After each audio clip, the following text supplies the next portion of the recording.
Is the deal for Edison going to be the second Man United deal? Are we going to see Matheus Fernandes actually be Manchester United's first deal this summer?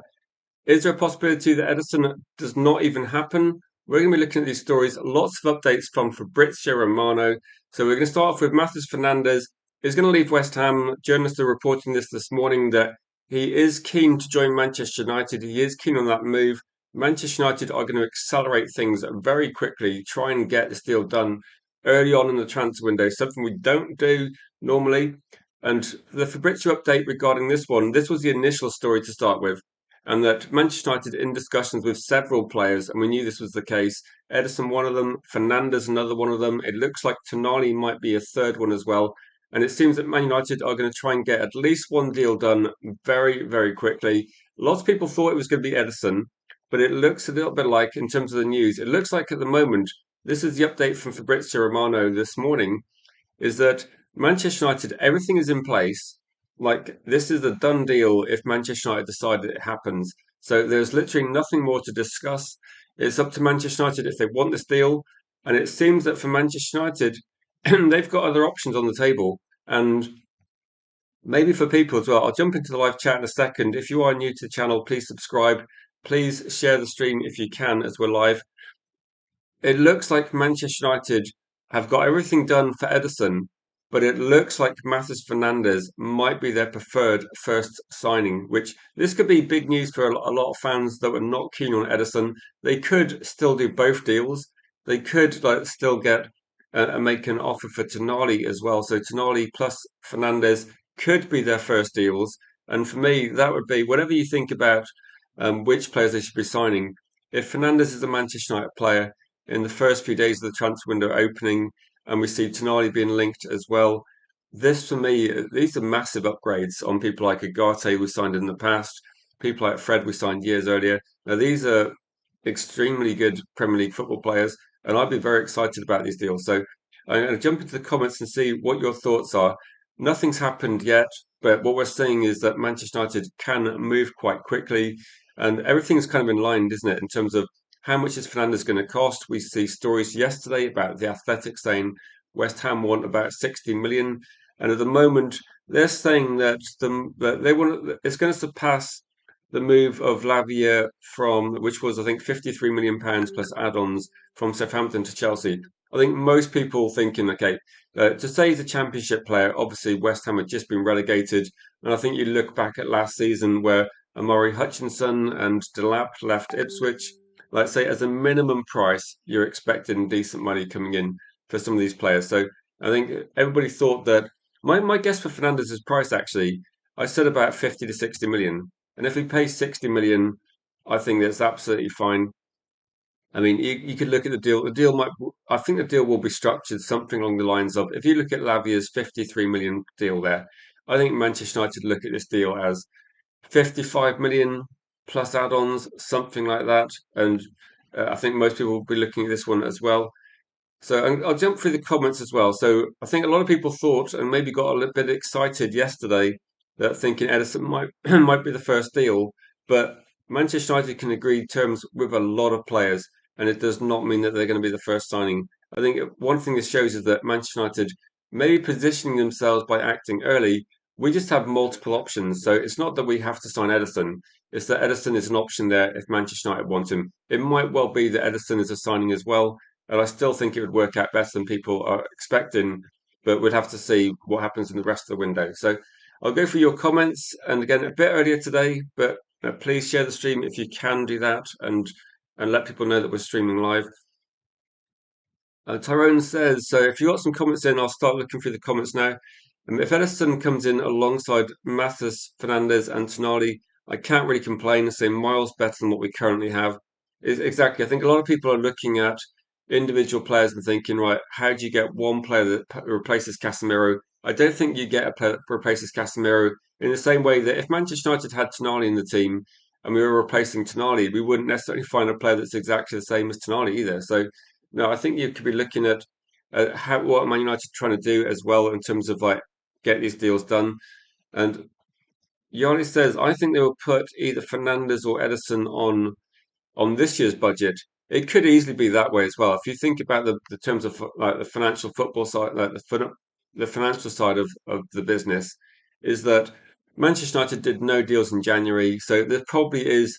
If you consider that United had enough money to buy Semenyo, and Manchester United would have been able to spend about 60 million in January, 65, I think it's actually 65 million Semenyo cost, then Fernandez or Ederson could be put on this year's budget, and then we could look at a serious transfer window, and then the structuring those deals will be kind of paid for over the next sort of 4 or 5 years. So, it could easily be something like that, Yardi, that it could be that they're looking at there's a bit more money to spend this year's budget, and then next year's budget, you'll be looking at possibly getting the bigger signings done. So there is still there is still stories pushing out there. I don't believe it necessarily, but there are still links with too many.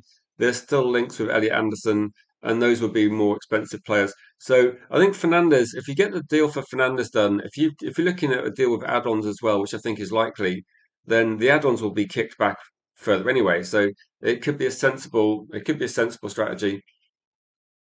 But in terms of this one, yeah, is that the new football? Is that the new financial year? Is it the 1st of July or is it the 1st of August? I keep forgetting what it is. I mean, I'll have to look into that. But the transfer window will open on the 15th of June. The question is going to be how quickly do Man United want to make a deal? How quickly do they want to move? We saw last year that Manchester United got Cunha done very, very quickly, and I think they delayed Mbeumo to get into the next financial year as well. So Matheus Fernandes' journey has been fantastic. Sporting, Southampton, West Ham, hopefully us next. He's only 21. He's rapidly moving through the teams. Also with Manchester United, probably could be a perfect time to join United. There's essentially at the moment, Ko Mainu is the only midfielder. He's the same age as Mainu. These two players could grow together throughout the club over the next, let's say, 3 or 4 years. Could be very good. Let's say he hasn't got a big money move too soon.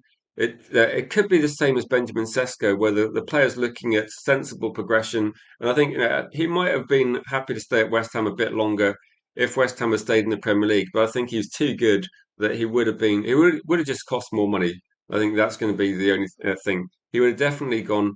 Say new quarter is 1st of July. Yeah, I get the feeling they might be looking at trying to do deals like that as well. There is a lot of stories coming out that West Ham need to raise money, so this will be why West Ham put that high price tag. I did say about a week ago, 2 weeks ago, that when there was a story about 84 million pounds for Fernandez, maybe if West Ham avoid relegation, maybe the price is higher. But I don't think it's going to be. I don't think it was ever going to be like the 80 million pound price bracket. But it could have been. It could have been maybe 10 million pounds more, maybe 15 million pounds more. And I think they're still going to get a very good price. Like you're not going to get. I don't think we're going to see anything close to the rumors of like a 34 million pound deal, which has been pushed out by I can't remember which journalist it was, but it was being speculated that you could get a cheap deal, and I don't think you're going to get a cheap deal for a player of this quality. Jim says I think they're going to go backwards and forwards from each player, and then have time before the World Cup. So we're looking fast, but I don't think, Jim. I think most transfers are generally they take a long time. I think they just don't get reported. If you think Man City don't do quicker deals, they look at the deals for months and months. And to be honest, Manchester United moved pretty quickly last season for and Buemo and Cunha. So I think with this one, that in terms of some of these deals getting done, then I don't think any team's necessarily quicker or slower. I think a lot of deals get over-reported. If you think about when we're looking at Quenda, um, I think that some of the deals we're looking at, say for Dorgu, for example, Chelsea were looking at Dorgu for like a year and a half as well. So I think a lot of clubs are looking at most players, but it gets reported so much more as a Man United signing. But no, I think in terms of this one, the United are just essentially getting deals done in principle, so that when the transfer window opens, they can just go right, bang, we're going to get Fernandez. How would you feel if Manchester United just got Fernandez initially, and then we saw nothing from Edison? Like Edison, for me, it feels a little bit like a backup signing. It feels a little bit like a. I'm not actually sure what will happen with Edison if he doesn't join Manchester United. It would feel like Man United had messed him about a little bit, and he's effectively. almost like cancelled a move to Atletico Madrid for waiting for Manchester United. So I'm expecting. No, I would be surprised if Man United did not buy Ederson at this point. But if they don't, then I don't know. It might mean that for some players, it's a bit risky holding out for Manchester United. That's all I'd say. But we'll go through a few of the comments. Try and get anyone that's got comments or thoughts on. We will read out the comments as well. And as I said, please make sure you click the like and share the stream as well. This is a bit of an earlier streaming time, but to try and reach a new audience, we do need to try and share the stream if we can. Kate says, get Juve for the left back spot too. Do you see this as a potential? There is like a few sources now saying how much these players are going to cost. And I think a lot of people are expecting a few players to leave the club. I think Bowen's going to be one who I think is, people look at Bowen as well as a good player, could definitely, definitely feature in a few decent Premier League teams as well. It might be for Ineos that they would prefer something like a move for Juve. He is obviously on the right age. In terms of this one, though, Torrens saying that Mathis will learn so much from Bruno, so Portuguese speakers in the squad. And so it does make a lot of sense, doesn't it? When you consider that I almost put a picture of Bruno Fernandes on the thumbnail and thought if you're looking at two players that are going to be helping Mathis Fernandes settle in, I don't think he really would struggle to settle in. He's hit the ground running at West Ham, been a fantastic player at the age he is. But I think Bruno Fernandes would be a great mentor. You're kind of looking at one of the world class midfielders in Bruno at the moment, and one of the up and coming potential world class players of the future in Fernandes. And you're looking at also trying to settle in as well. This is one thing that is definitely a factor, moving to different clubs. The fact that he's already in England is just a bonus for me. I don't see there being a big problem. I think with the Portuguese players we've got in the squad and in the team, I think he would transition pretty effectively into our team.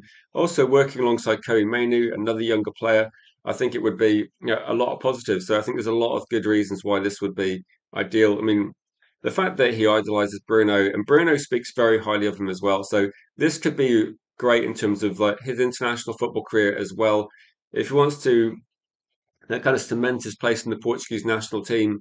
Playing at Manchester United will be 100% helping that. Do you remember the story that was discussed yesterday on the channel? And it was about Lewis Hall. And Lewis Hall is like getting frustrated at his time at Newcastle because he didn't get into the England team. It is a factor, and it's always been a factor that a lot of managers, not necessarily Tuchel, but managers in the future, will quite often look at the top teams in England. And if Manchester United are improving on this season and we're consistently near the top, I think players like Lewis Hall will feel like a move to Manchester United helps their international career as well. So there's a lot of bonuses regarding just getting league position. It's not just about league position, is it? It's about everything else that comes with that. So players looking at Man United, they can look at like Fernandes has got different motivations to other players. He'll look at Manchester United and go, "Yeah, I want to play with Bruno Fernandes," but also he'll want to play in the Champions League. He'll want to represent Portugal, and these sort of things are definitely more likely if you play for Manchester United. It just is. It puts you as a higher profile, and if the club's playing well, look at Kobe Mainu. Kobe Mainu hasn't played a lot of football this season in comparison to a lot of players, but he's back in the England team on merit, and you can see that the same sort of boost could happen with other players. I think Lewis Hall if Lewis Hall's playing for Man United and we see the sort of performances over the second half of the season, we probably actually finish higher up the league, or we finish closer. Maybe Lewis Hall's actually in the England squad. It could be that sort of factor. It shouldn't really be a factor, but I think people do overlook teams that are underperforming. And so, to be fair to Ineos, gone are the days when we sign players at the wrong side of 30 and they're doing a better job. 100%, 100%. You can see this as well that the deals we're doing are the right age profile, 100%.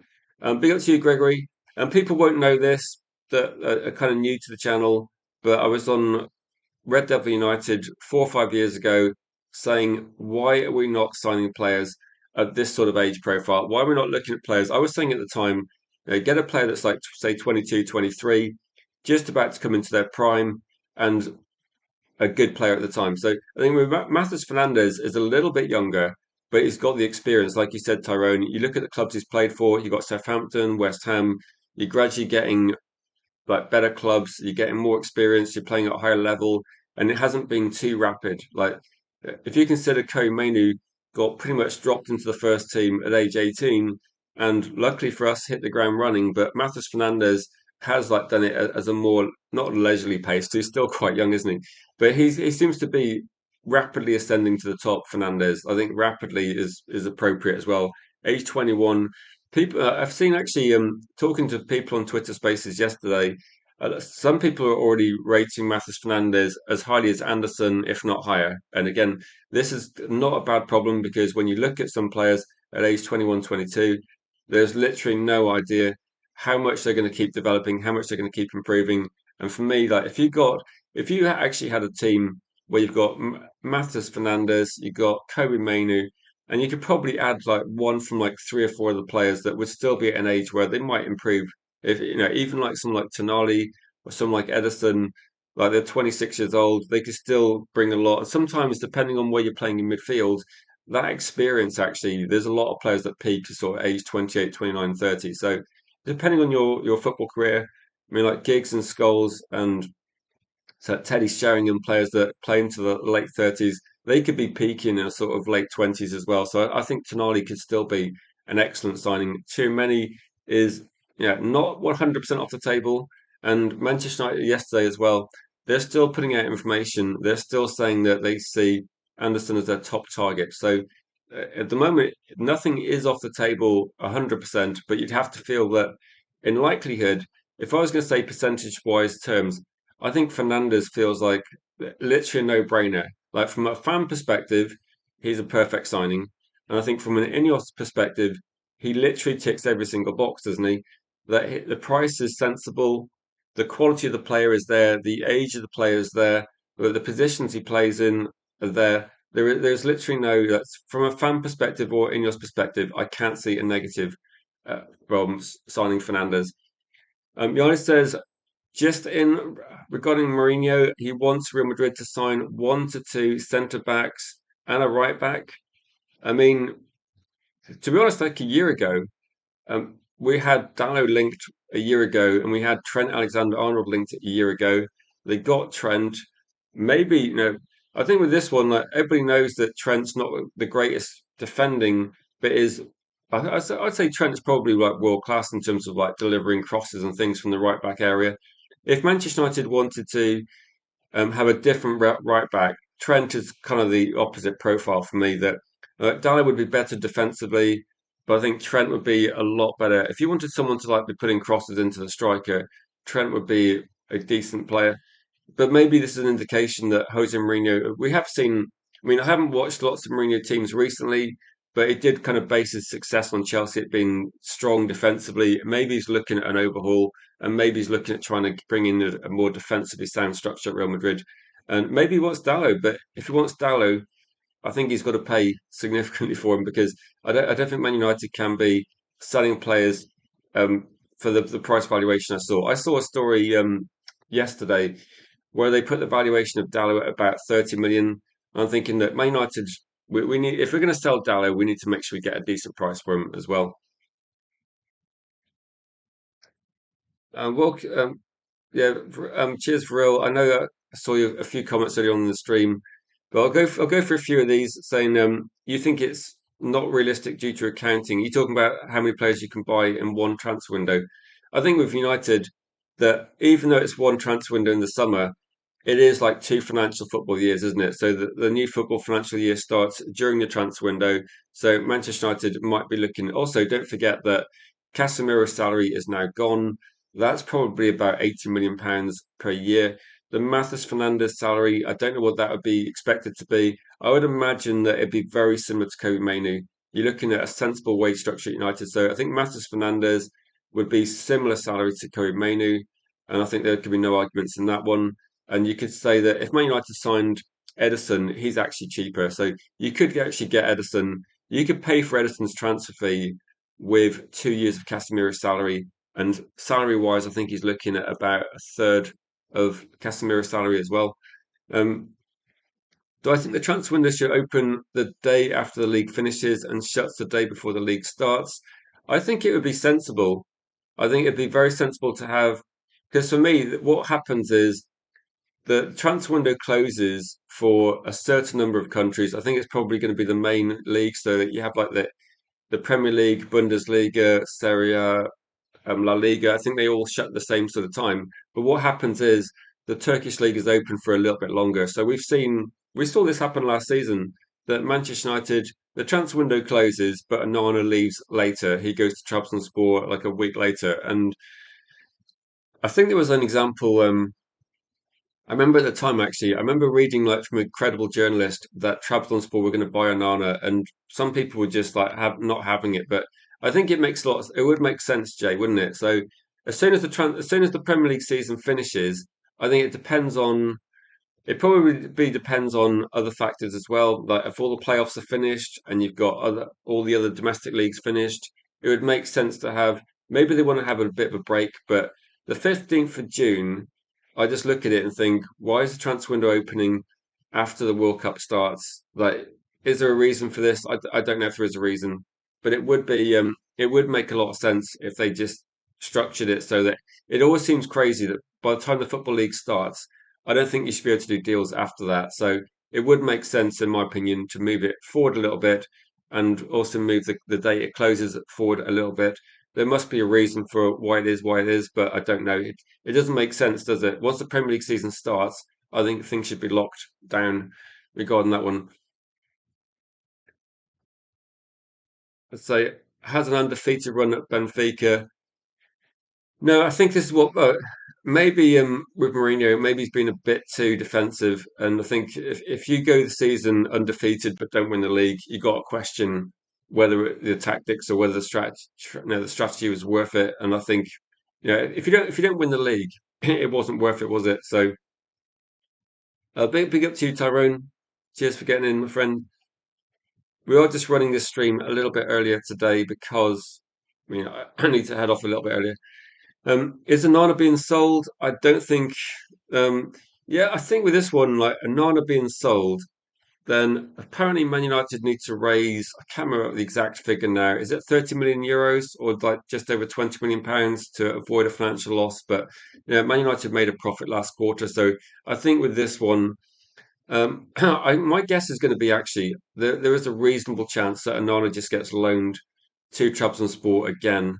So I don't know how much is left in his contract now, but it's looking like players are leaving Man United because of like the quality of the players they are, or because of the salaries. It looks like they're leaving on loan deals. So if Mason Mount played really well against Brighton, but Mason Mount might well be, we might have a midfield of Ederson, Mathis Fernandes, Kobe Mainu, Tonali, or who else could come in? Alex Scott's been talked about quite a lot by people as well in terms of a good move. So we could see Mason Mount being like the fifth choice midfielder, in which case maybe Mason Mount would be pushing for a move. And is rumours that he might be offered to teams that have been promoted, and maybe a loan deal to someone like Coventry is not off the cards. I mean, like with relationship between Mount and the manager there. So it could be that we see some players loaned out, and the players that are going to be sold are probably the players that got loaned out a year ago. So I think what we're seeing is, unfortunately, we're not probably not going to be able to sell players who want to move on this summer, but we will see players definitely being sold that were loaned out a year ago. So yeah, money will be coming in for the first time. I'm just saying we need to have a very good summer. It has to last till next summer because nothing happens in January. So this year nothing did happen in January. Usually Man United do deals in January. It was a bit weird having no deals done. The year before we got Dorgu done. We got Aiden Heaven came into the club. I think there was like a deal for another younger player as well. It might have been Leon. Might have happened. So it's a bit unusual not to have any deals done in the summer. As in winter, there usually is something there. But no, it could be that United, for whatever reason, the financial situation of the club wasn't great 12 months ago, 18 months ago. It's in a much better position now. Man United is actually making money and the wage bills come down. So financially, United's in a much better position. So I don't worry too much about the financial situation at the moment because the trend is that United are making more profit. They're going to get the Champions League money again. So all these things are kind of moving in the right direction. So I don't worry too much about what's happening. financially, but clearly there was reasons in the past why we couldn't get deals done. So yeah, I'd say I wouldn't worry too much about Nana. I wouldn't worry too much about Nana. To go back to the kind of more interesting stories, how do people feel about these two deals? So you got Matheus Fernandes, let's say 55, 60 million possibly, and the other one's going to be this is the one where I think Fabrizio's right. I think Man United have got everything there if they want to do this deal. Would you do this deal? Like if you're looking at roughly what £35 million as a transfer fee, Agate leaving is going to bring in about 25. So effectively what you're saying here is would you let Agate go with 10 million to get a player like Edison in? The salary wise is going to be quite similar. I think it's actually less than 100k a week. Like, is this a deal? Yeah, no, exactly, exactly. And Arna's never coming back. To go to this one, would you do this deal? Would you get Edison in at this point in time? Would you make him one of the first signings of the transfer window? And would that be an indication that, United looking at, you've got to replace Agate, he's going to go. You've got to replace Toby Collier because presumably he's not coming back. And you've got to look at, you've got to look at what are the options. Man United do need to have some depth in the squad. And is this a good way of getting it? Is this one way of getting a player in that is effectively you could argue that over the last couple of years, he was one of the more important players for Atalanta when they won the Europa League. So under Gasperini, they won the Europa League. He provided a few assists to Lookman in that final. Was man of the match in that game, according to a lot of people. So it is an experience, but it feels a bit like I think of Edison that I don't think he's an awful player. I think he's a decent player, and I think people would be surprised. But I think he's not. He doesn't feel like a game changer. Like someone come if Edison came in, I don't think people would think right. We've got one of the best midfielders in the league, but we certainly wouldn't have one of the worst. We'd have I think quite an effective signing. If you got Matheus Fernandes, I think and if it was our first signing and we got the deal done for, I don't know, like 55 plus five or something like that, then I think most people would look at Fernandez and go, good quality player, low risk, very low risk signing, one of the best players you could buy for that sort of money. But I think that they're both actually not bad signings. I think that Fernandez is a better signing, but he would cost more. And salary wise, he'd cost more as well. So he would cost more transfer fee wise, but he is younger. We know he suits the Premier League. I think he's a good signing. And I don't see, like I said, I don't see a downside. The only downside I can see with Edison is potentially, I think he would be a good signing as well, Randy. I agree. But I think potentially people might be expecting him to be in the Premier League the same as he was his best season at Atalanta. It might not be quite the case regarding that one. It's going to be tricky. Welcome to the chat. Curtis says, "Until we get here, we go. Nothing can be taken as fact." Now, exactly with this one, it's very much a case of Man United getting things ready, getting things aligned, and then choosing what deal they want to do. So, again, that no deals get done in May. Well, in principle, though, you can get deals agreed, and it is the stage now where to actually determine which players Man United buy, you need to go and speak to the clubs because until a few days ago, none of us knew if West Ham were going to be a Premier League club or not. And maybe if they stayed as a Premier League club, maybe it would be a bit too expensive to sign Fernandes. Who knows? It could be that we have a situation. We could see a standoff between West Ham, Brighton with Belieber, Nottingham Forest with Anderson, and I think at the moment Elliot Anderson and Nottingham Forest, I think that's going to be the longest dragged out deal. Where unless Man City go rapidly and Elliot Anderson wants to move to that club, I think Elliot Anderson just wants the best possible deal. And it looks a bit like Nottingham Forest are going to be happy to make this drag on the whole summer. So I don't think I'm not. I would be a bit surprised if any club got a deal done for Anderson rapidly. But I think Fernandez is good to go. I think that when you look at the deal, Fernandez is keen on Manchester United. There's Man United obviously want to get some deals done quite quickly as well, and it looks like everything's that It just West Ham getting relegated kind of feels like the final bit of the puzzle, doesn't it? That he would have probably left the club anyway, but it would make it a lot more difficult. I say we're getting both. So you're not really listening to Flip Flop Romano. So my kind of feeling was that if I had to guess at the moment, then I don't know. I get the feeling like just say this one's going to be Edison and Tonali, etc. Morning, Solly. Good to see you. So because of similarity to Anderson, I think Edison is either an either or. If we don't get Anderson, Edison. So that's why I was thinking that it's going to be a tricky situation for Edison because effectively Edison has stopped negotiations with any other football club. And so for Edison, it's kind of like Manchester United or what then? There's nothing else on the horizon for Edison. So it feels a little bit like for Edison, he's taking all of the risk. Manchester United have effectively gone right. We agreed terms with you. We've agreed as a kind of a price in principle with Atalanta. We can meet that valuation, and then nothing's happening. So if I was Edison, okay, it's only May, but if Man United signed Matheus Fernandes rapidly, and if I'm Edison, I'd be thinking, hang on a minute. There was a move to Atletico Madrid, which is a big upgrade from where he's playing at the moment, and I'd be thinking, what am I doing here? So I think for Man United, it makes sense. From the player, though, you start questioning whether it's actually going to be a good move. But this is a good point, Solly. That obviously there's a little bit of a question mark whether Edison can actually replicate what he did at Atalanta in the Premier League. If he can do that, then absolutely fantastic. But the Anderson deal is going to take so long because even if Anderson moves clubs, the negotiation with Nottingham Forest will probably take a long time because they are going to dig their heels in. I think they're going to want big money. If they can get £60 million for Elanga, how much can they get for Anderson? I think they can get they do think they can get over 100. So yeah, it's really tricky, really tricky.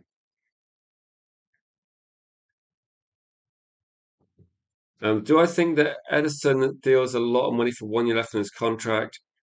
It feels like yeah, it does feel like that. It's not a cheap deal in terms of like the how much money it's going to cost.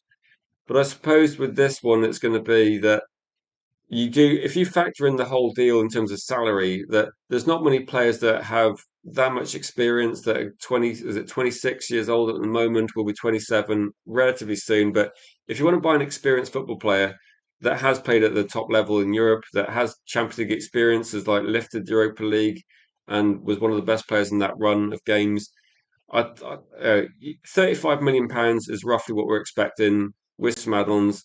I don't think it's the worst deal. It's probably actually the same sort of price as Conor Gallagher cost, but the salary for the if you think he's a similar player to Conor Gallagher, but he's half the salary, I think it's a bit of a question mark. But I think it's going to be, relatively speaking, not the worst deal. So with Edison, but no, I can't sit here and say Edison would do well in the Premier League. But in terms of attributes, like people look at and say, like he's physical, he's strong, he's very mobile as well. He's great in duels. He's strong player. So it looks like he's got the right skill set to work out in the Premier League. The question is going to be like, no one will know 100%. So Edison looks decent in Europe. Is it like Veron? Yeah, Juan Sebastian Veron was a top quality player, but it's not necessarily about how quality the players are. Sometimes it's just about the speed. And I think Edison is still a likely deal. So you think that what was the clue you said that it sounds like feels like Embuemo all over again?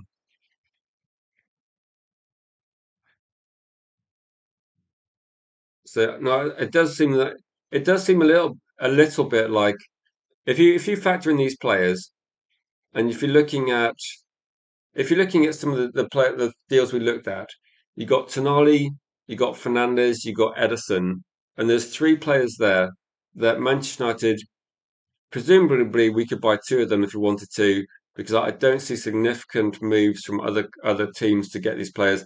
Matheus Fernandes looks like he wants Manchester United.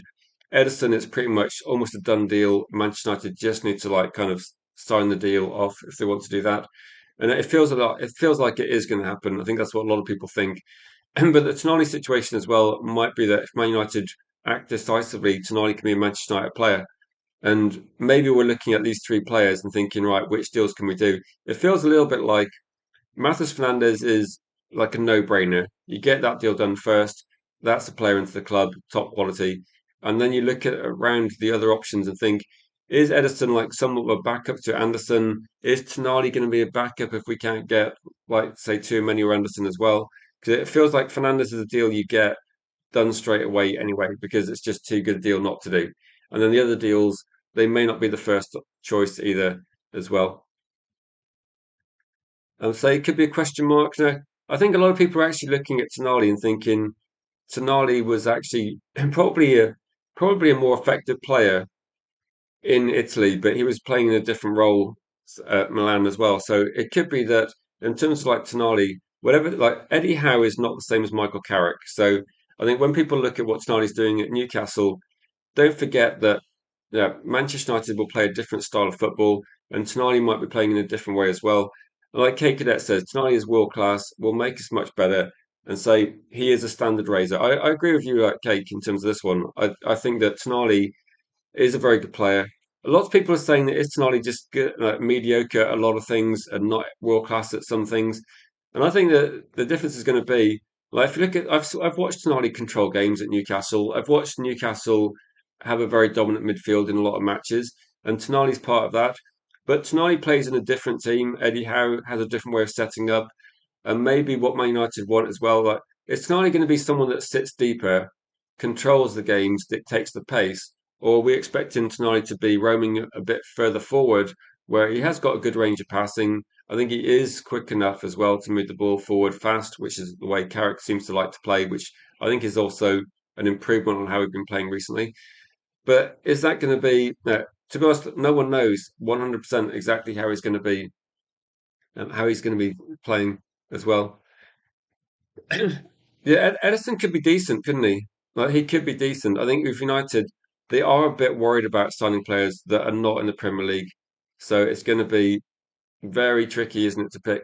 I'd kind of like forgotten about Belieber, Randy, but I don't see lots of news coming out about Belieber. So I just haven't got much to talk about with Belieber. It could be that, what if United do want Belieber, it feels a little bit like he's not the kind of top two or three options anymore, like he was a year ago. But if Man United want Belieber, what better way than to actually sign Fernandes, sign Ederson, and then go to get Belieber, or get Fernandes done, get Tonali done, and then maybe Ederson was like that kind of cost-effective option in the background, and maybe Belieber would be a more exciting signing. Now, if we got Belieber, Fernandes, and Tonali, I couldn't complain because we've got three different players. They've all played in the Premier League. You've got a lot of options. Don't forget, you've got Curry Mania at the club as well. You've got four options there. That the oldest one is going to be Tonali, and for me, that would be ideal. I don't think we can complain too much about that one. So no, it's there's definitely a lot of positives regarding this one. Yeah, people, I do find it a bit bizarre that people are very negative about Tonali, whereas when you look at Newcastle, quite often Newcastle control midfield against us, and Tonali's part of that team. I mean, Bruno Guimaraes obviously plays a part as well, but also it's not that Man United would play the same way as Eddie Howe either. So we could see a better version of Tonali, and a lot of people that like Milan and like Tonali before he joined just see a different player. They just say, look, whatever Eddie Howe's doing is not going to be not necessarily going to bring out the best in Tonali either. So he would be, to be honest, Man United. If we signed three midfielders, I think we'd struggle to actually bring in a bad midfield. That's where I feel about it. There would be so many options that we could have in games. It would give Michael Carrick the scope to actually try a few different things as well. So maybe we would play with three men in midfield. Maybe we would play 4-3-3. Maybe we would play with a six in some matches. Maybe we're just going to have two eights behind Bruno Fernandes. but it does mean that we can change the way we play during games. If we're winning comfortably in the game, we can make some changes and actually go to put a lot more bodies in midfield, and maybe control the game that way and manage the game. So it does change the way we can see our team playing. And for me, I don't see a player we're linked to who I think is going to be really disappointing. Morning, Tony. Good to see you. So tonight's high quality. People grumble is inconsistent.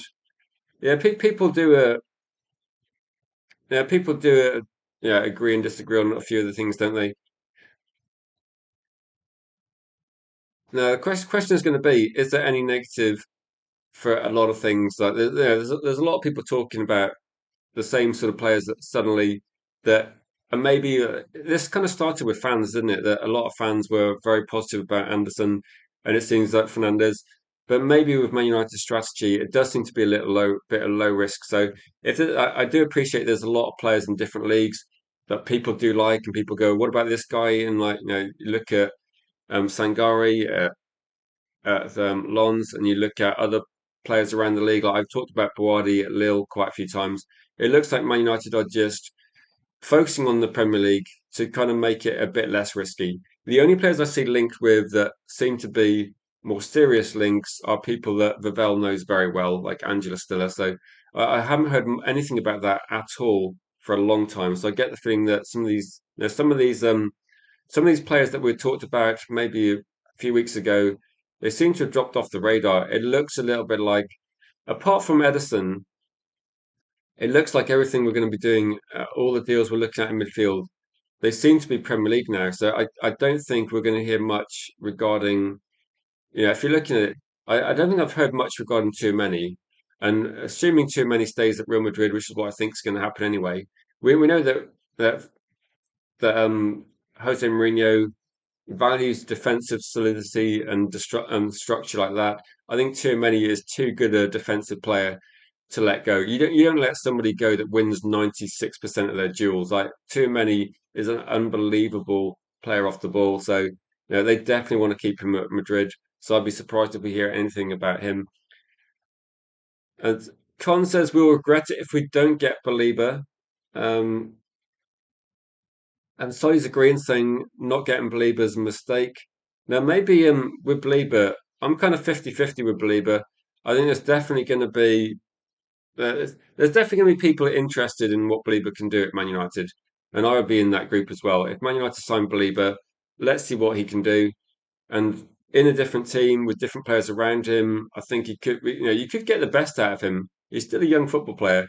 He's still got a lot of years ahead of him. So I'd be open-minded and say, look, Belieber can achieve great things, but there is going to be a question mark over what's happened this season. Is there injury issues? Is there going to be other issues around that? I think it's difficult to guess, isn't it?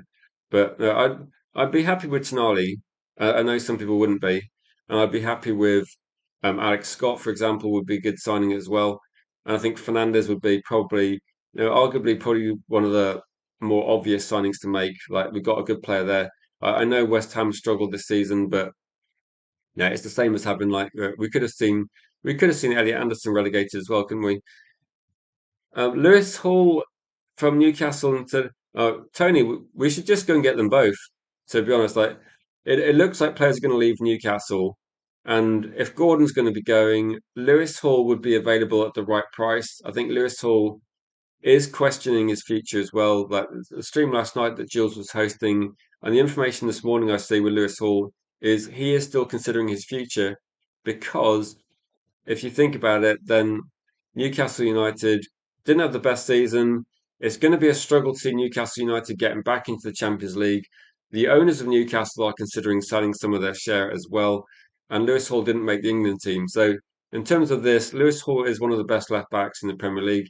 Manchester United should be looking seriously at this deal because whatever it costs, I think it's like 50, 55 million maybe for Lewis Hall. I would just get this deal done immediately and get left back sorted for the next decade.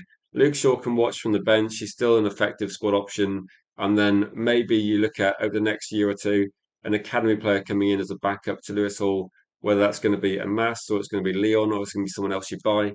Just forget about having all these kind of speculations. Don't buy a cheap left back you hope can do the job. Just buy a left back that's already doing the job. And I think Lewis Hall would be the best option.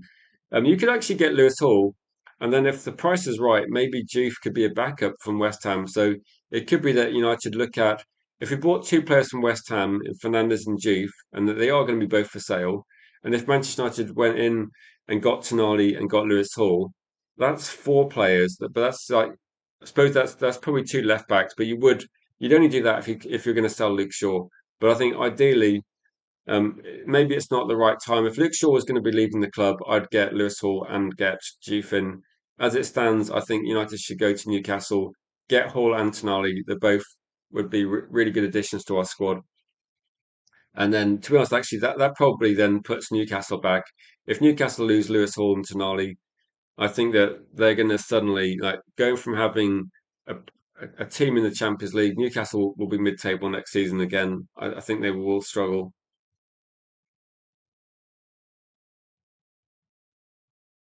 So, so Mount would be. I don't know. I don't know if Mount will be our secret weapon. So you might see more teams looking at stopping Bruno next season, man marking him so that opens up the space for someone like Tonali to exploit. I think with this one that Um, yeah, team teams have got to be mindful. It's a bit like Manchester United in the 90s. Like people had to stop David Ginola because he was outrageously good at one season. It's the same as like Man United trying to stop Kevin De Bruyne. Like if you stop Kevin De Bruyne getting the ball to Haaland, it's one way of stopping Man City, wasn't it? So I think with this one that you would see people trying to stop Bruno. The thing is, if you surround Bruno with people that are able to utilize space and pass the ball effectively. That's why I think Elliot Anderson would be a great signing because he has got the vision to pass as well, and he has got some quality in the final third. But you might be able to see Tonali exploit that space. I would say you could see someone like Kobe Mainu exploit that space. He can operate under pressure. You don't press Mainu that effectively, and I think Mainu has shown that in recent games as well. Has shown some confidence in like running forward with the ball, picking out passes. So, if you take out Bruno Fernandes and you focus on stopping him, I think it's still difficult as well because Bruno can pass incredibly quickly as well. So you kind of almost got a man mark him out of the game. In which case, if you did that, I think Bruno still is effective, and you could actually if you give people like Mainu and Cunha and Mbeumo a bit more space, they're going to hurt you anyway. So I think with United, that everything goes through Bruno at the moment, but there are other players in the squad that can hurt teams. So it's about having this continual goal threat as well. So even like I was saying, like Bruno Fernandes used to be more of a goal scoring threat, and recently but yeah, you can't man mark Bruno, Cunha, and Buemo, Benjamin Sesko, Curry Main. You can't man mark half the team out of the game, can you? So for me, that's always a positive thing, isn't it?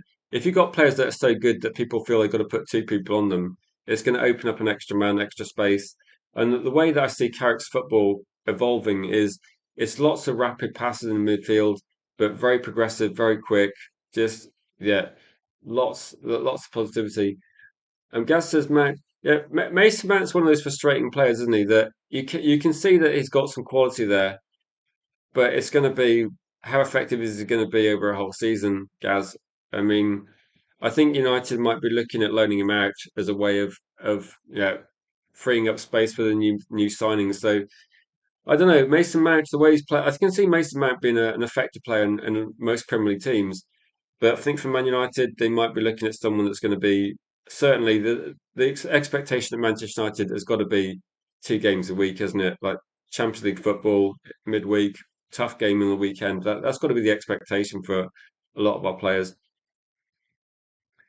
Yeah, no, I think that there's always going to be a tricky one, isn't there? In terms of like how do you replace Bruno Fernandes? And maybe you don't replace Bruno Fernandes with one player. Maybe you switch to 4-3-3. Maybe that's what people are thinking. So the way the team plays just changes. That's what we're seeing here. So Lammen started following Anderson. I saw this morning. I saw this, and um, I don't know what's going to happen with Anderson. I don't want to be I don't want to start pushing positive news regarding Anderson when there's like literally nothing out there is there happening. So at the moment, no, I think there's going to be when you see see like social media. and you look at some of the players linked, there seems to be a really positive, like a lot of positivity around Man United. Like Bruno Fernandes, on the back of like winning all the personal awards he's done, which is great. I think what that shows to me is that you've got a player in there that's top quality. Surround them with other players that are top quality and try and win some trophies next season. So I think with Bruno Fernandes, maybe in the short term, playing with Bruno Fernandes is also an indication to players like, for Matheus Fernandes, you play with Bruno, you know the team's going to be creating chances. It's like getting a striker in. If Man United move to get a backup striker or another striker and we're interested, if you're a football player and you're going to be, joining the Premier League, if you get to play in front of Bruno Fernandes, it's got to be such a boost in terms of you're going to get chance after chance, aren't you? So I think for someone like I don't know, example like Benjamin Sesko, if you don't have Bruno Fernandes in the team, it's going to be much more difficult for him. And that's why I think United could look at people like Danny Welbeck or Dominic Calvert-Lewin and thinking even like Lewandowski, any of these players, Chris Wood was mentioned yesterday on the space, any of these players you drop into the team and Bruno Fernandes will just give them chance after chance after chance. And most of these players are going to be able to get a decent amount of goals. So it does mean that you're going to get more opportunity to get goals, more opportunity to get best players interested in your team as well. So the issue with man marking, especially in the modern game, when shape is so important, and if you're man marking, it's something that doesn't happen very often. To be honest, like I think a lot of people talk about Jason Park doing it, and I think did Herrera do it a bit as well. It's not something that you do very often because it does compromise your own team. So man marking is something that can you imagine man marking Bruno Fernandes? Like it'd be a nightmare because as soon as he gets the ball, he's passing so rapidly. Unless you're all over him, it's going to be very difficult. And it does mean that Bruno Fernandes can pull you completely out of position as well, which will create loads of space. So I think in the modern game, when tactical structure of your team is so important and people can exploit space, I think it makes you. I don't think you can mark Bruno out of the game. I think it makes it too vulnerable unless you're going to be overly defensive all the time. I think if you're trying to be expansive as well, it's quite a negative tactic. I don't see it being that effective either.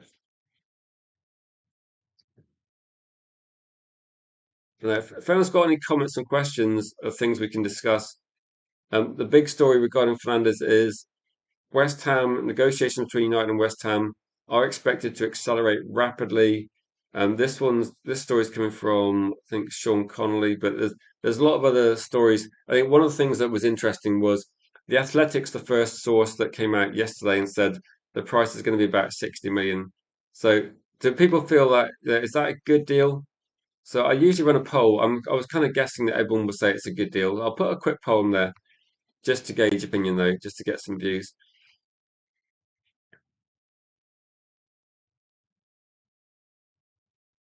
I say, Solly said you saw the stat comparisons, and that's why I thought Edison was similar to Anderson in stats. That I agree. I agree. So let's put a poll in the chat and just say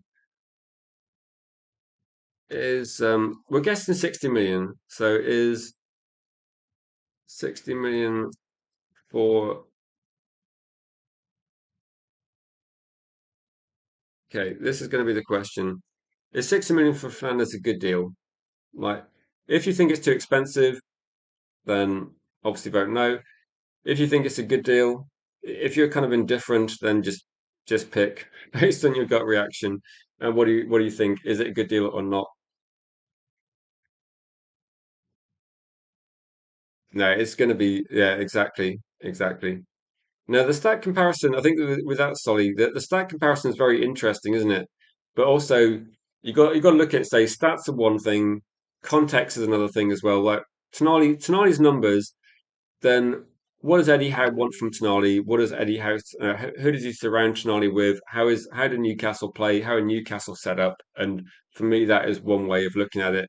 And if a player joins Man United, one of the things that's interesting is Benjamin Sesko's numbers and stats this season are actually better than last season in the Bundesliga. So he's gone to a more difficult league and improved. So Benjamin Sesko, for me, will just keep improving. Um, Corinne, welcome to the comments. Welcome into the chat. We're going to be live for like another, say, 10 minutes or so. So please, if you can share the stream, really important to try and help. And if you can hype the stream as well. But we'll go through a few of this one. So Corinne, actually, you're kind of saying exactly what I think it is. Like 55 plus 5, 55 plus 10, I'd go for. I think that 60 feels a bit like it feels like a sensible price. If you there is a video on the channel, actually, if you go back about 2 weeks, it's probably got a picture of Fernandez. It says 84 million because there was a story about 2 weeks ago that said that West Ham won 84 million. And at the time, I said, look, Man United, well, I think they paid about 38 for him. Add-ons take it up to just over 40.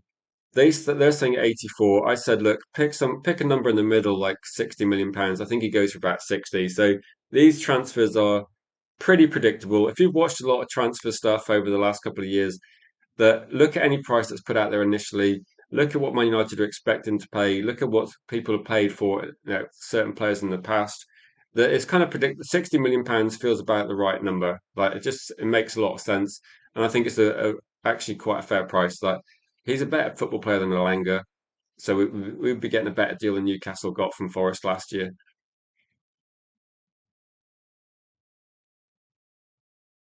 So up to now, it looks like we don't know who to go for. I think we just need to be open-minded and say at the moment the transfer window is not even open. So the transfer window is not open. So when am I doing my season player grades for the season? So I was thinking it'd be quite good to do a stream where a few guests can come on, but I don't know, for some reason people are not available at the moment, Cake. So I don't know. I could do a solo stream. If I can find like a player rating type thing, I could do that, and we could do player grades. But, yeah, if people are interested in that, we could do that. That's something that I could just do, like a 1 hour show, maybe like an afternoon or something. So we could do that. I was thinking of doing like an end of season review, and there's a few people on the channel that want to do an end of season review. So I was going to get them involved and get them on the channel. Best in class is Malps. It depends what you're looking at, Malps. If you're looking at players that are 21, then it probably is up there. But if you're looking at who you think is the best in class, it depends on how realistic these players are. Um, do you know what it feels like with like Matheus Fernandes? It's like age, like tick, and you look at like ability, definitely up there. Price, I think, is about right. Like I'm running a poll just to gauge what you guys think, but I think price wise, I think most people would struggle to feel it is a bad deal. But at the moment, interestingly, it's close to 50-50. So please vote if you can. Please don't forget to click the like button as well. Hopefully, the more likes, the better for YouTube, obviously. And I think at the moment, 16 likes. Come on, guys, we can get like closer to 30.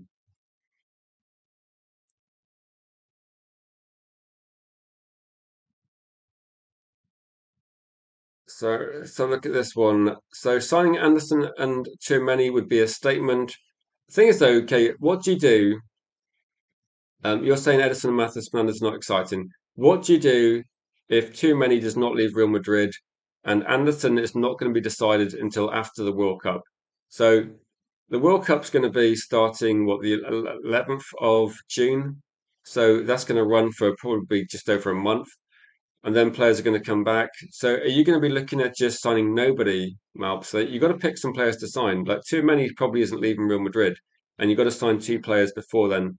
So I would say for me, if we're going to get two deals done, I would say look at Tonali, look at probably maybe Fernandez, Alex Scott, and maybe Belieber, and maybe pick two of those players. Maybe go for two of those players, and those would be sensible. Exactly. Man United can get midfield that is able to pass very well. Look at how easily we cut open Forest. Like we completely cut open Forest on the weekend as well. And so you don't mind Mathis and Edison? They look like cogs to a machine rather than glamour players. I think so. I think United are moving away from players that individually will be. I look at that players that are exciting.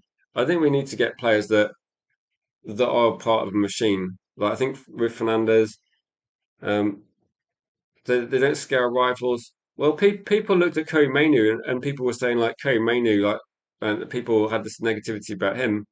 And now I think Mainu's like been cutting teams apart in the last sort of 2 months. So now people weren't scared of Casemiro and Mainu, but that midfield was actually winning a lot of games.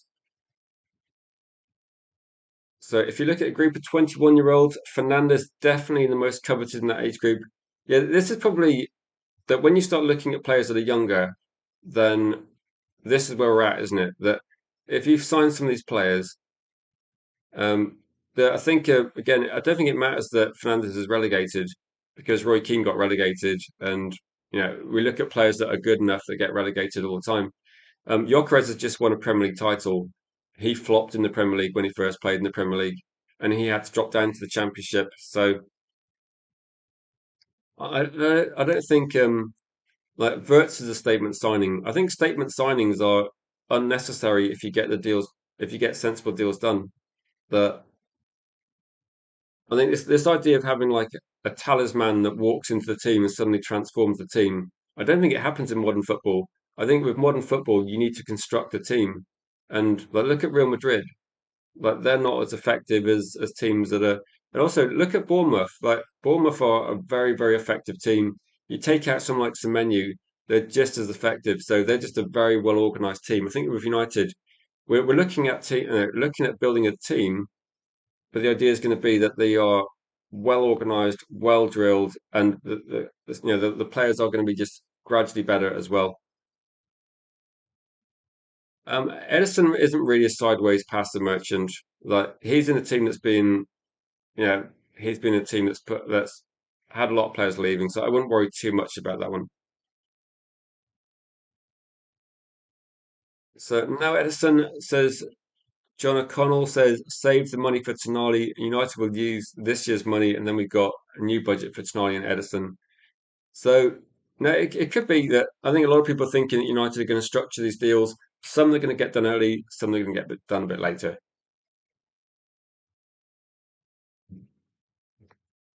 So let's have a look at the poll. At the moment, 56% of people are saying it's a good deal. So if you want to vote in that poll, it's not going to be open for much longer.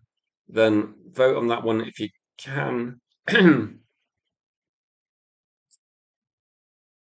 Omar says we need to put Edison on hold. I think Edison is I think the deal at the moment's on ice. That in terms of this one, that this was like, okay, I know people ignore Fabrizio, but and to be honest, yeah, he says the same thing most days. But regarding Edison, effectively everything's there. So Edison is on hold because Man United are just going to decide whether to do that deal. I don't know if I know people think Edison's a done deal, and I kind of think it probably is. But what if they decide not to do that?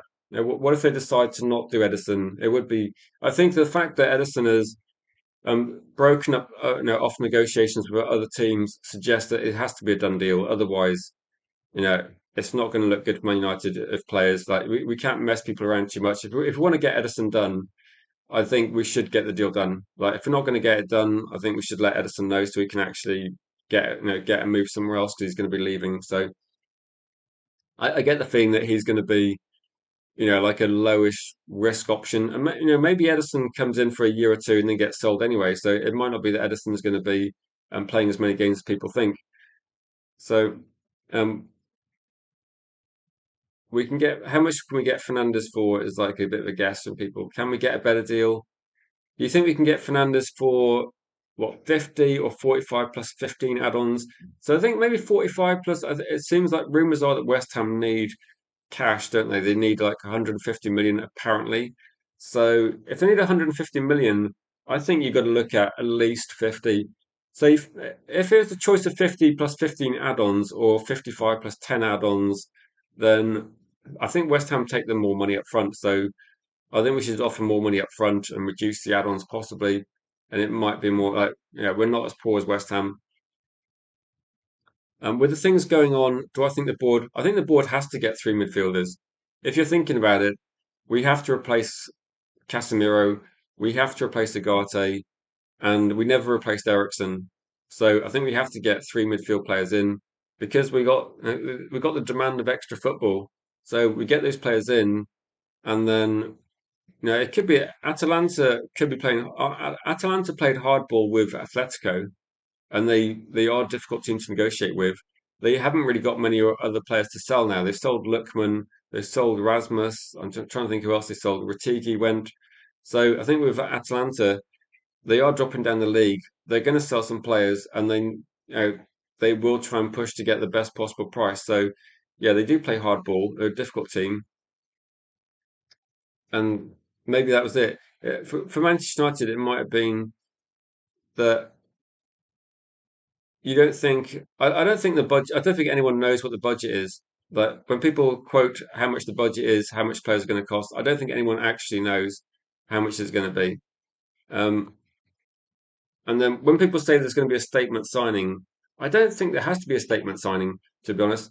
If Man United got like was Cunha and Mbeumo a statement signing? Was like Lamens a statement signing?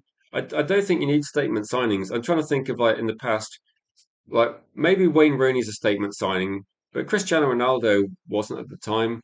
Rio Ferdinand was a statement signing, but you got to pay crazy amounts of money to get a statement signing, like crazy amounts of money. I think the amount of statement signings out there, probably too many is a statement signing. Is Anderson a statement signing? Because certainly price wise he would be, but over the next 2 years, would Anderson be a significantly better player than Fernandez?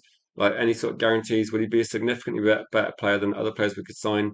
He's having a good season, but I don't think it's a £125 million season. For me, the money's a bit too expensive.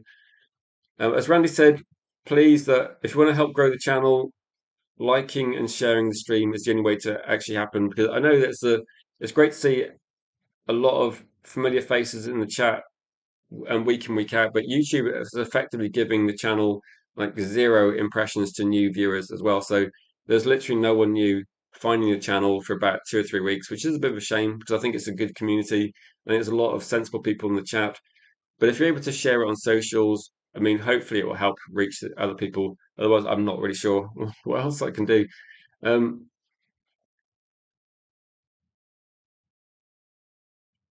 so the Anthony Price, I don't think Anderson will cost as much as Nottingham Forest think either. I don't think Man City. Did Man City, apart from Grealish, did Man City spend like 120 million pounds on a player? I don't think so. I don't think they do that. I think Man United are mindful that they want to get value as well. So if Manchester United don't think Anderson's value at 125, they're not going to do it. They wouldn't have overpaid. I don't think they'd have paid much more from Bremo and Cunha either. I think they had an idea of how much these players should be worth. And we've seen with we've seen with Lamans as well. You don't need to spend like Man United can actually get better deals out there if they feel they can. So I think a lot of the deals. So forget what happened 3 years ago. Just think what's happening in the last 18 months. They're kind of the representatives of what we're seeing as well. Yeah, no, Anana was like a big mistake. I don't know what happened there, to be honest. But whoever signed off the Anana deal should probably been sacked. Maybe they have been sacked. I don't know. Okay, so let's go. If you want to vote, you got about 30 seconds in the poll.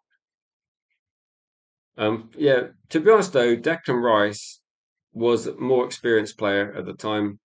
And they'd lifted a European trophy, hadn't they? So I don't know. Caicedo, though, I think Caicedo's never really lived up to the sort of price tag of what he cost either. So I think it just goes to show that you don't get more for your money. If you get an effective player for 60 million, you don't get more by spending over 100.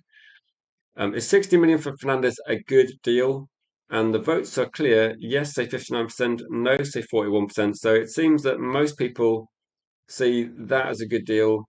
I think it is a good deal at the moment because I think with Fernandez, my expectation is going to be this is say this is like the start for Fernandez. He's 21 years old. When he's 23, I think he's going to be at least worth like say 20 to 30 million pounds more than whatever we pay for him because he'll just improve in experience and he'll start representing his country and suddenly the price will just go up and up. So yeah, the sort of money that Fernandez might go for might be similar to Anderson, and I think he's 2 years younger than Anderson as well. So you can't really compare the players. You've got a lot more experience from one. Do you think we'll ever shake off the United tax? To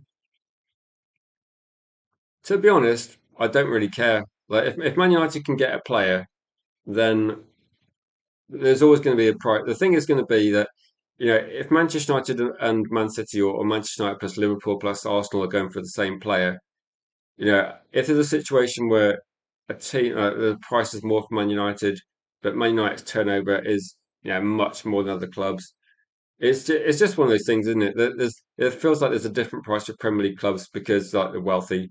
I think it's going to be tricky because Man United, maybe it's going down a little bit, and it could be if Man United actually walk away from Anderson, get Fernandez, and don't even try to get Anderson, maybe that will soften it a bit. But no, I think there could be definitely be like just safe box. I think it could definitely be going down a bit because United didn't spend crazy amounts of money, did they? Again, says I think Man United might be looking at that as well. Like they might be looking at, you know, that so there should be caps on variables on signings. So yeah, maybe it's kind of difficult to have any sort of cap. But I think for Man United, they do seem to have an idea of how much they'd spend.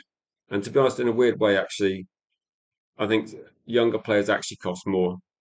That I think younger players cost more because of um, that they. If you think about it this way, if you buy a player that's going to be say 22, then that player could be a first team player for 10 years. So you can see why I mean, you can see why players, and also if you look at how good a player is at age 21, 22, 23, you'll generally see like how you have that sort of distribution curve, like a Gaussian distribution curve where things peak in the middle. Like if you're measuring people's heights or something, you always get that sort of bell-shaped curve. And I think with this one, like if you're buying players at 20, 21, 22, they generally get better over the next few four 3 or 4 years, don't they? And they tend to peak in like the mid to late twenties. And if you're buying a player that's mid to late twenties, you're pretty much getting them as they start getting on the way down. So this is why I think a player that's for me, a player that's 21 should cost more than a player that's 26 because that player at 21, you get an extra 5 years and potentially get even better. So I think it's good. I think it's good. No, you're welcome, Fox. You're welcome. We tried to like get people involved, get people's questions answered on this channel. So any question, welcome. I think the best way of answering that one is going to be Man United have not overpaid for any player in the last 18 months. Dorgu, Heaven, Cunha, and Buemo, Sesko, Lamans, that they're all market value or slightly better. So again, you can never avoid it too much because we're a wealthy club and you're going to have to pay, and people know you can pay. But we can just be sensible. Yeah, you can also have more sell-on clauses as well, can't you? So it could be that you can maybe negotiate the deal down a little bit and put some sell-on clauses in. But I don't think Man United will get um, good deals because of that. Because United aren't generally a selling club, are they? So we don't. I don't think we're not going to buy Matheus Fernandes with the idea of cashing in on him in 4 years' time. The idea is going to be that he plays for Man United for the next decade. So again, I think the different clubs. If you're selling a player to Brighton, then you're probably going to want to put in a sell-on clause, and Brighton are going to want to get the price as low as possible. They might be okay with a sell-on clause, but they will be looking to try and make profit the same way as with Bournemouth. But I think United are not a selling club, so that's not really what they're looking for. But if anyone's got like a final question, big thanks to people watching the stream. There will be something later on today. I'm not sure what time, but as I said, if you're able to share the stream and click like, that will just help with visibility on the platform. Because to try and get the channel, make it viable to keep doing it full time, we kind of need to try and grow it a little bit. So if you're able to do that and share it with people enjoy this sort of content, that's the only way we'll be able to keep going long term. So no, thanks so much people support. So people complain about the price of fuel, but you need to fill your car to go to work. That is true. We need quality in midfield. We do for sure. That's kind of it, isn't it? It's kind of if you walk to the shop and you want to get the best, you have to pay the best. I think most people know that, regardless of whatever story gets put out there. Most of us know that Man United have got the we've got the means and resource to actually spend money. we just spend it badly a lot of the time. So we can spend money, we just don't always spend it well. So this time feels like the first window where most people we're looking at, I think they are good signings, and I think we are looking for the first time in a while to actually spend decent money, but spend it quite wisely. So let's be optimistic, guys. I know there's going to be whoever we sign, there'll be some negative stories. Do you remember Cunha? When we signed Cunha, the press started running stories saying that he walks everywhere. He walks more than anyone in the Premier League. So if Man United sign Tonali or if Man United sign Fernandes, there'll be some like negative angles for sure. But just ignore it, guys, because yeah, we're building something, and even people now trying to question whether Bruno Fernandes' last assist was an assist. People just they're pushing better agendas, but yeah, it's not for us. Let's just look forward and let's just enjoy the transfer window because I think it's going to be one of the more exciting ones in recent years, and I think we're going to get some proper quality into our team. But guys, enjoy the rest of the day. I'll probably be back about one-ish, I think, depending on news. Yeah, exactly, exactly. Who gives a shit? To be honest, actually, Cunha's walking stats were put out there by I think it's the Athletic, but also Cunha was also top for sprints. They didn't put that information out there, did they? So people just pick and choose. And but no, all good for me. Still optimistic. No panic. And we'll catch you guys later today.